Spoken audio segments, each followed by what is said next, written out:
Okay, I'd like to welcome you to another edition of Prophecy in the News, as written and published by the webmaster Nicholas at remnantofgod.org. We are going to be covering from August 5th, 2015 to August 10th, 2015. So this is going to be relatively shorter.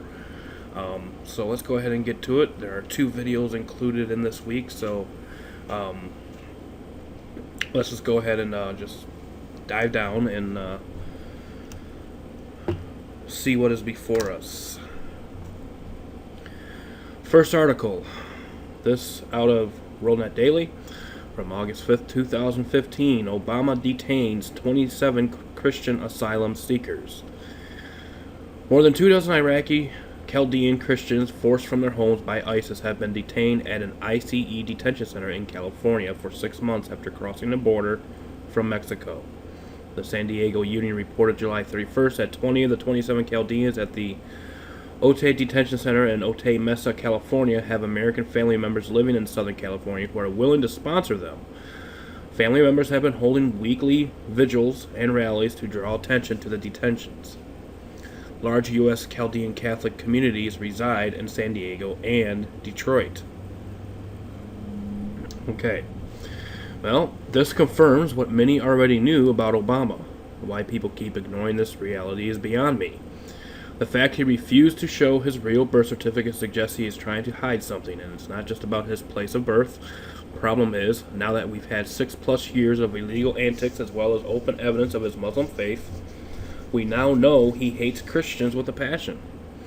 The fact refugees from Muslim nations as well as Roman Catholics from Mexico are allowed free entry into America by the millions, as well as granted 100% free health care and the legal right to vote, proves he is working hand in hand with Rome to shore up the pro-Catholic vote that will benefit Rome firsthand. Notice this. Number 1. Obama allows people that are well indoctrinated into Catholicism to enter our nation free of charge or incarceration.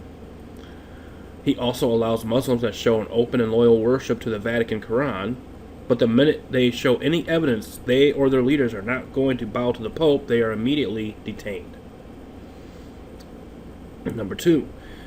Obama was the first president to boldly stand before the homosexual people as their advocate.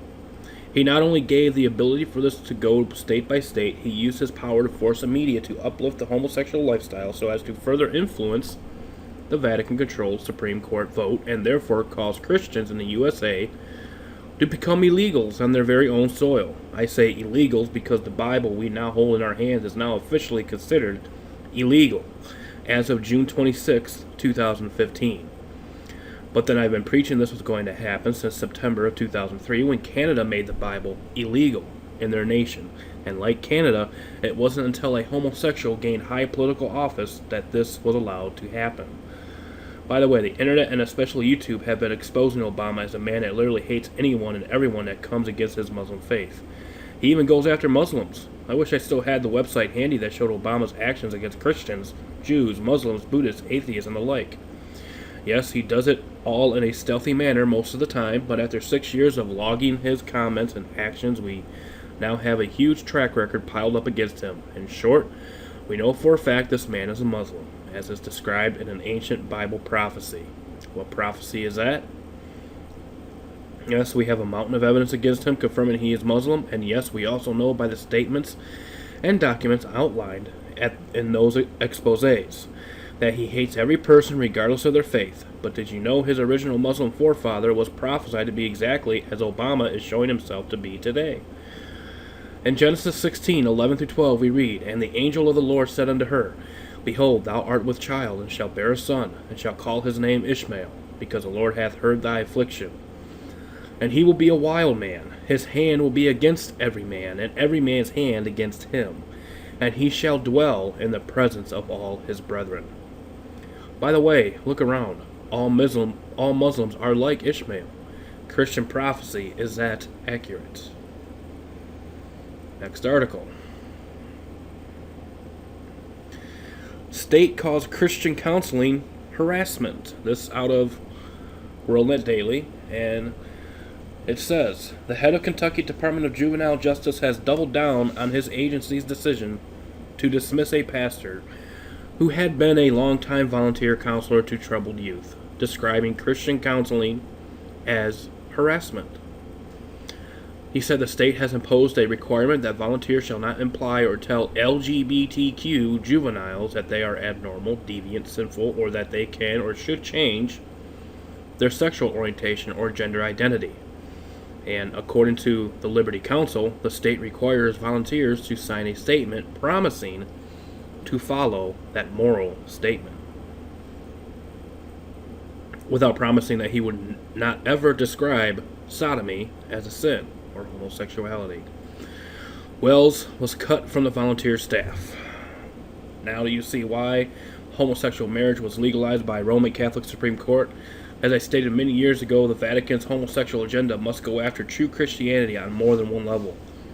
First and foremost, they are so inundated with child molestation lawsuits that the only way to prevent them in the future is to make homosexuality appear normal.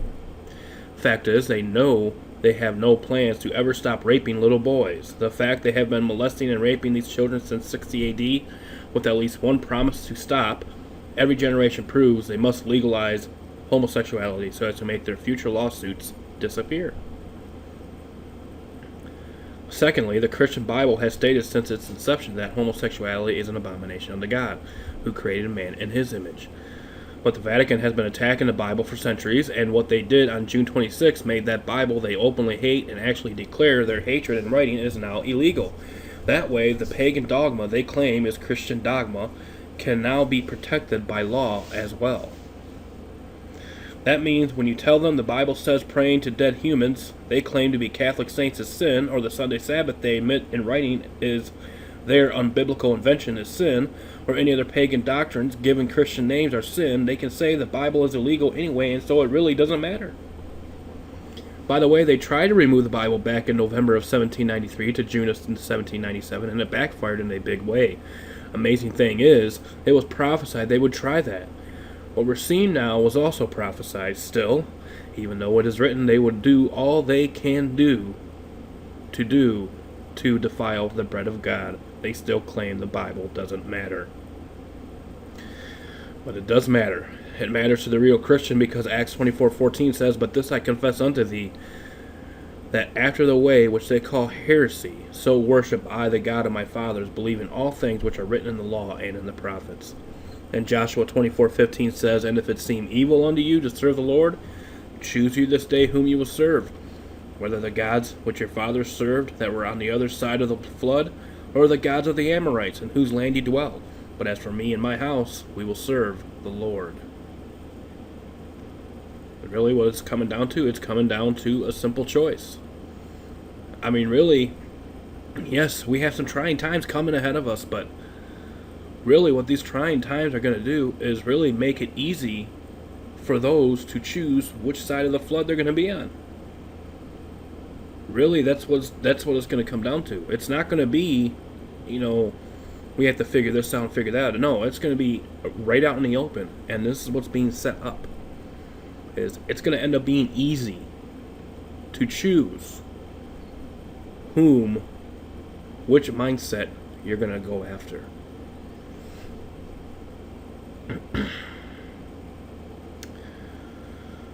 Next article. Okay, this again out of WorldNet Daily. Iran deal makes Obama agent for mullahs. As Iran and its nuclear agreement with the U.S. and 5 other powers is debated in Congress, the Obama administration is in the bizarre position of acting as an agent of the mullah-led regime, contended Middle East specialist Carolyn Glick in a briefing Thursday on Capitol Hill. Glick, a former assistant foreign policy advisor to Israeli Prime Minister Benjamin Netanyahu, is the deputy managing editor of the Jerusalem Post and the senior fellow for Middle East Affairs at the Center for Security Policy in Washington, D.C., which hosted the event. The Obama administration, she said, wants to hide evidence from the American people and from Congress that demonstrates Iran is still a rogue state with hegemonic and genocidal ambitions toward the U.S. and Israel, and international aspirations to foment jihad. This deal exacerbates all of the threats Iran poses to the U.S. in fundamental ways. This is exactly what I've been saying ever since I found out decades ago that Christian prophecy says those refusing to mark will be beheaded. See Revelation 24. As students of the prophetic word, we all know the mark of the beast is admitted in writing by the prelates of Rome to be the Sunday Sabbath. For years I have been preaching on the street and homes, on the phones, and since the internet came to town, online, warning people that Rome will figure out a way to put to use those 30,000 plus guillotines already hidden on American soil. But it wasn't until some years ago when I discovered the Vatican wrote the Quran that it became obvious even to ex-Muslims who it is they need to get the laws passed to make killing Christians legalized. Yes, that may seem as a shock to some of you, but was it also a shock 20 years ago when homosexual marriage was mentioned the first time? Or how about 40 years ago when legalized abortion was being lobbied? Just because it's shocking doesn't mean it won't happen, especially when prophecy says it will happen. Jihad. Laws have already been passed in some states wherein Sharia law is allowed in American courtrooms. That foundation has already been set, but it wasn't until Islam softened the mindset of many of those opposing it. Now that they have done this, they needed to then normalize Islam to make it appear holy. So, Rome stepped up and started to teach Islam in all Catholic schools. The SDA Church started declaring Allah as God and the Quran is just as holy as the Bible. And then the Pope just recently echoed those exact same statements, proving the SDA Church is now Roman Catholic by declaring the Quran and Holy Bible are the same. And he was quoted in the Washington Post, no less. Now do you see why Rome pushed Obama, a Muslim, to gain the office of the president? Yes, I'm aware many people think they voted for him, and so he won fair and square. But as has already been declared on camera in an American court, those voting machines are rigged to assure a certain candidate wins at each election. Also see this video.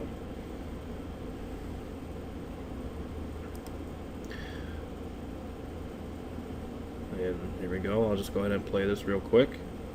Well, it's going to be a lot of reading, so I'll just basically link the video in the description box. But there's proof of this anyways. But the American sheeple are too concerned with their fashion, careers, sitcoms, and sports to care who takes their freedoms away, and Rome knows it. So what's next? Whether an actual Muslim cleric mans a guillotine that kills the obedient Christian no longer matters. Why is that, you ask? When Sharia law is mandated and written into the new constitution being drafted as we speak, any Roman Catholic prelate can kill the Christian just as they did over 500 million times already. In short, all Obama did in Iran was to make sure plans for a global jihad were accelerated. The fact Obama gave Iran 150 billion American tax dollars to speed things up confirms he and his fallen god are getting antsy to get this done. Why? Satan knows he has very little time left, and so things have been ramped up. So if you thought things were going from bad to worse fast before, wait till after September when the Pope visits America to speak with Congress to push his agenda forward at lightning speed. That means if you're not ready to deal with such trials now, you best get on your knees and into the Bible daily starting now. Just as Satan has little time left, so does every unrepentant soul on earth have little time left to get their house ready. All those prophetic events that have occurred the last few hundred years weren't fulfilled just to shore up belief in the Christian God. They were fulfilled so as to let those riding the fence know it's time to make your path straight for the coming of the Lord. Maranatha.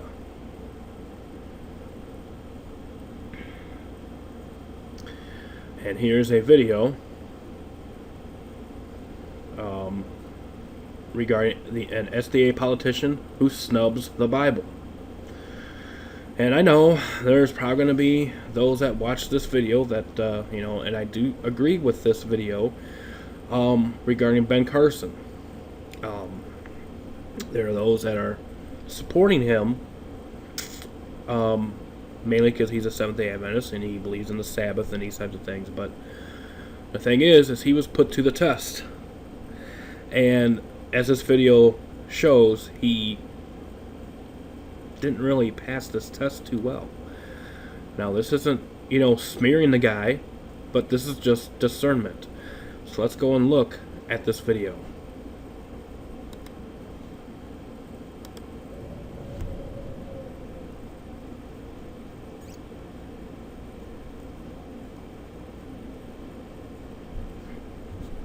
If you're SDA, you're not going to like this video I'm about to share. But regardless of that fact, I must do as any watchman on the wall must do. Check this out. All right, I'm going to close here with a question from a Facebook poster. We invited people on our Facebook page to suggest questions for you. And this one came from Victor Rausch. Simple question. Does the Bible have authority over the Constitution? He said that's a simple question. I That know. is not a simple Well, question I by say any stretch of the imagination. a simply worded question. How's that? I think probably what you have to do is ask a very specific question about a specific passage of the Bible and a specific portion of the Constitution. I don't think you can answer that question other than out of very specific context. Okay. Let me ask every real Christian watching this video. If you were ever asked that question, how easy would it be to answer? Pretty easy, right? I mean, without even thinking about it, we are true believers. And we know the Bible has authority over every aspect of life, as well as the Constitution itself. I mean, after all, it's the Word of God. It's not some book filled with suggestions and possibilities for political rules and regulations. For this man to say it's not a simple question is to admit he is not a Christian that has allowed Jesus Christ to be the true Lord of his life. I say that because as a politician, he knows he needs to be careful how he answers that question if ever he is to have a chance at any sort of political career. But do you recall Daniel chapter 3, verse 16, where it says that Shadrach, Meshach, and Abednego answered and said to the king, O Nebuchadnezzar, we are not careful to answer thee in this manner? I mean, they were asked, just like Ben Carson was just asked, to deny their God. But they didn't have to be careful how they answered that question, did they? I mean, they were standing in front of a furnace, heated 7 times hotter than it was wont to be heated in verse 19. I mean, these 3 faithful men were looking at certain death and still chose to stand firm in their faith. Carson, well, he was only looking at losing a chance at becoming a president if he answered wrong. I mean, had he uplifted the Word of God, he would have lost that chance. But at the same time, proven to God, he could be trusted to glorify him. And then, like Shadrach, Meshach, and Abednego, the Lord may have blessed him with things to do for him that would glorify him. And no, Shadrach, Meshach, and Abednego did not run for political office. It was thrust upon them. They had no choice. They were captives in that nation. Carson's a citizen of this nation. He made the choice to run. Now, notice this as well. Ben Carson is a Seventh-day Adventist. And being Seventh-day Adventist, he supposedly understands prophecy as well as the Bible because SDAs were the first to come on the modern-day church scene with understanding of both doctrine and the prophetic word over 150 years ago, just as prophecy predicted. But the SDA church sold out to the government long ago, just as prophecy also predicted. Like all 501c3 churches, the SDA church is a government-owned and operated church now. Think about the young Seventh-day Adventist that looks up to this man. He is watching him. And as a young Seventh-day Adventist, he sees him as a leader in the church. And he is seeing him place the Bible on the back burner to further his career. I mean, notice this as well. The Seventh-day Adventist Church claims to be in agreement with the Bible and the spirit of prophecy. Both books declare openly that Christians should never run for political office, because in so doing you will eventually have to make an open profession of faith against the God you claim to obey. Because all U.S. presidents believe and their fruits confirm they must and will lie and must and will kill to be able to stay in office. Ben Carson just openly denied Jesus Christ as Lord on national television with his statement regarding the Bible and the Constitution. But that was to be expected all along because the General Conference of the Seventh-day Adventist Church never told this man not to run for political office, and they most assuredly never rebuked him for throwing his hat in the ring for the office of president in the first place. They had well over a year to counsel this man when he was making political statements on every news channel in the nation. But nary a pastor could be found to help this man back on the path. It is by their fruits ye shall know them. The SDA church and leaders in that church, like all those that declare Allah is God, or homosexual marriage is okay, or women can become conference presidents as well as church pastors, or keeping the Sunday Sabbath in the SDA church is no big deal. And now a political leader in the Seventh-day Adventist Church is claiming there are times that the Holy Bible does not have authority over a nation's constitution. If you're in the SDA church, you need to see this website when you get a chance. If you stay in, may God have mercy on your soul. Thanks for watching. God bless.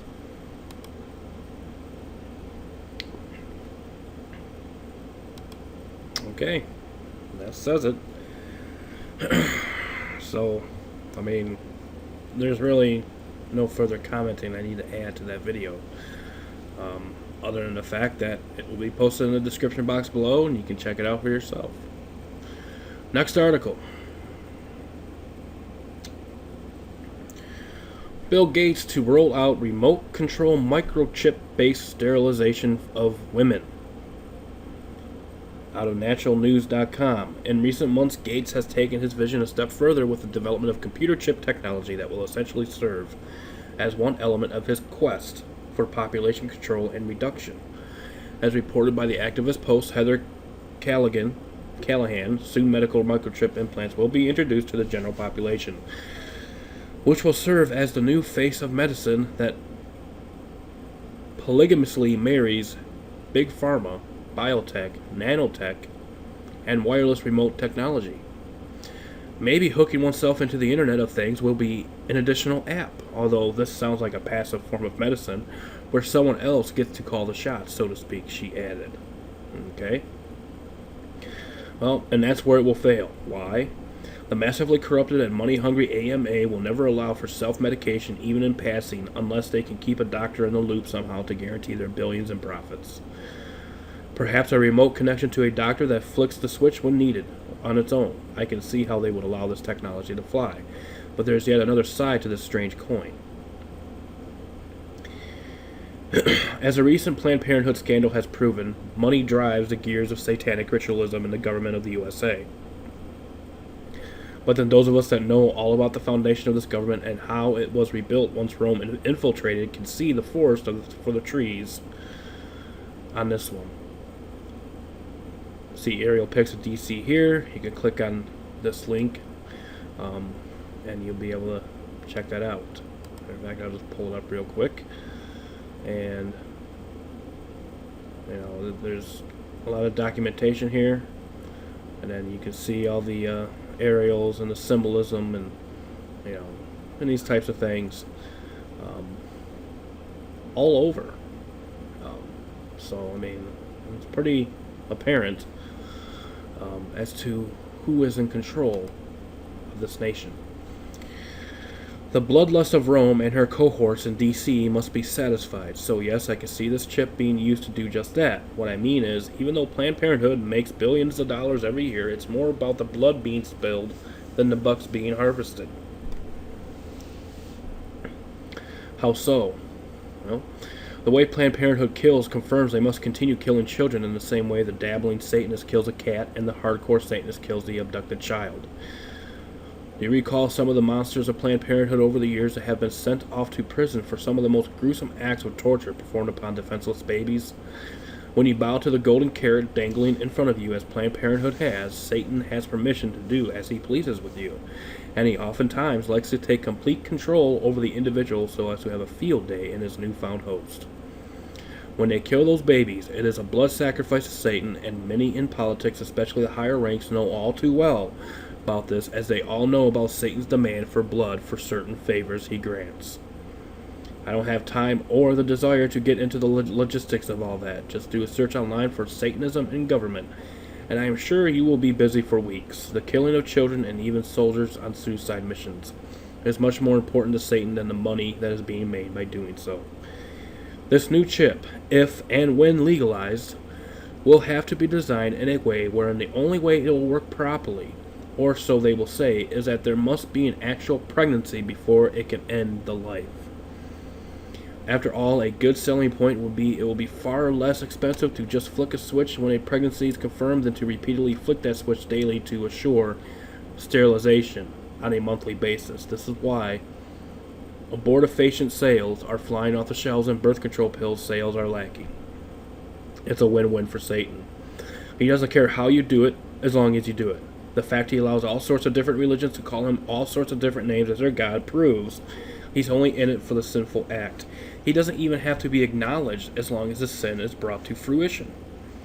So if that chip gets approved and developed, and knowing how Bill Gates loves to make money and that he has plenty to spend, to assure he makes more one can expect the chip to not only be an abortifacient drug that kills the baby, it can also be used to kill anyone using it. But that's another article for another day.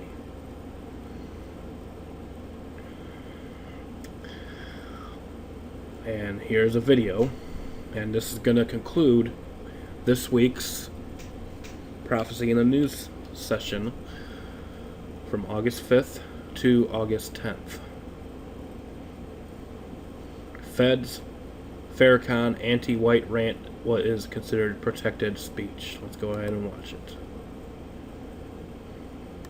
I'm looking for 10,000 in the midst of a million. Listen.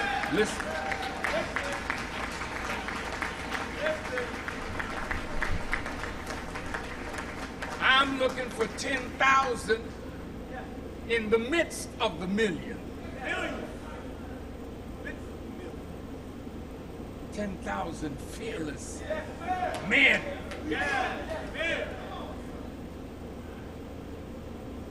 Who say death is sweeter than continued life under tyranny.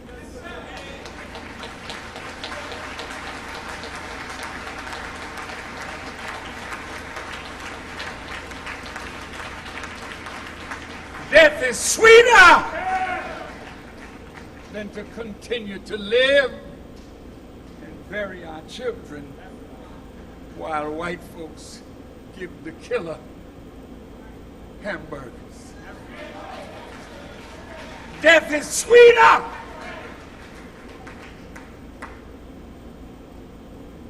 than watching us slaughter each other to the joy of a 400-year-old.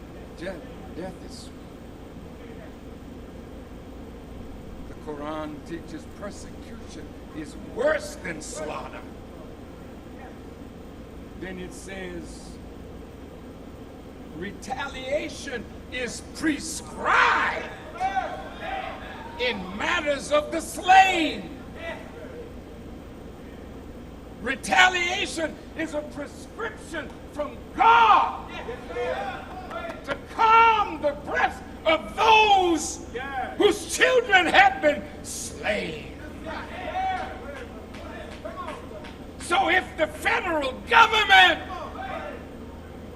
will not intercede in our affairs, then we must rise up and kill those who kill us. Stop them and kill them and let them feel the pain of death that we are feeling.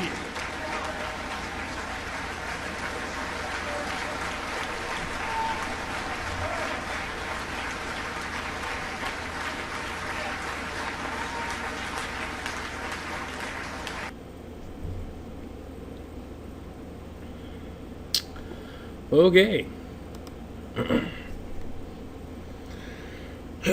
So, yes, this leader of Islam is talking about killing white police officers, and the federal government is saying it's protected speech, while at the same time saying the Bible is hate speech. How is this possible? Well, look at the players in the field of the government chessboard. You have a Muslim president who hates Christ and anyone that follows him, and a Roman Catholic-controlled Congress hell-bent on starting a race war in America. And so, yes, if you have the ability to speak to many ears that are not only Muslim, but black as well, you will be given the protected right to stir up their hearts to hate the very people ordained to protect them. See Romans 13, 1-7. And yes, they are trying to protect them. Men like Obama, Farrakhan, Jesse Jackson, and Al Sharpton have been known to make numerous racist remarks over the years, but because they have political power, their racist comments are protected. This is why that even though the police were found innocent in recent killings, these leaders ignore all that to tug on the heartstrings of their innocent friends, family members, and neighbors to generate a race war coast to coast. It's beginning to look more and more like they will not give up until an all-out civil war between the races is started in America. And yes, I know there are bad cops out there that do kill innocent people, but the ones the media have recently chosen to use as their poster child for hate, Like the Pope's mistake at choosing global warming over global cooling, it doesn't matter when you make bold mistakes before the eyes of the people, as long as you have enough sheeple in the herd that will do whatever their leaders command them. It's as the original Jesuit said long ago when defining his grand rule. Quote, for an inferior readily to declare his assent and consent to his superior in active obedience when he says, the snow is black or the crow is white, we should always be ready to accept this principle. I will believe that the white that I see is black, if the hierarchical church defines it as such. Spirit Exercises of St. Ignatius, page 145, by Ignatius de Loyola. So, even when these political leaders make bold mistakes, their loyal subjects will accept their faulty explanations no matter how idiotic, so as to declare their loyalty. This is the mindset of the sheeple, and this is the majority of the people in America at present, be it via the church or politics. Thanks to the 501c3 contract making all churches into the image of the beast in Rome, wherein the church and the state agree, all are in bed together, just as prophecy predicted. Does any of this matter?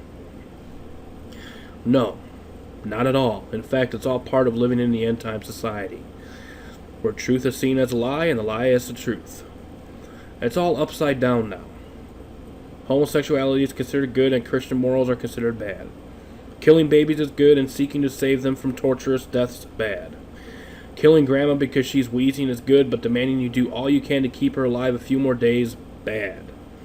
The end result, Satan is good and Jesus is bad, but all this idiocy is about to end. For it is written, Isaiah 5:20-24, woe unto them that call evil good and good evil, that put darkness for light and light for darkness, that put bitter for sweet and sweet for bitter. Woe unto them that are wise in their own eyes and prudent in their own sight. Woe unto them that are mighty to drink wine and men of strength to mingle strong drink, which justify the wicked for reward, and take away the righteousness of the righteous from him. Therefore as the fire devoureth the stubble, and the flame consumeth the chaff, so their root shall be as rottenness, and their blossom shall go up as dust, because they have cast away the law of the Lord of hosts, and despised the word of the Holy One of Israel. I mean, again, I can't really comment further on this because it's just so clear-cut and dry that there isn't no 1 hour lecture that needs to be talked about this. You know, I mean, you just look at society around you, you just look at the news, you look at everything going on. Good has become bad and bad has become good. And this is going to continue to happen, and it's going to continue to get worse until that eastern sky is bursted wide open and Jesus Christ is coming in the clouds of heaven and all eyes will see him. It's just as clear and as simple as that. There isn't really much you can say. There isn't much more commenting I can do in these articles other than all the links will be posted in the description box. Go and click on the site, read the articles, read the other stuff that I post in the description box, and we will see you next week. Truth be told, truth be known, stay safe. God bless. See you next time. Bye-bye.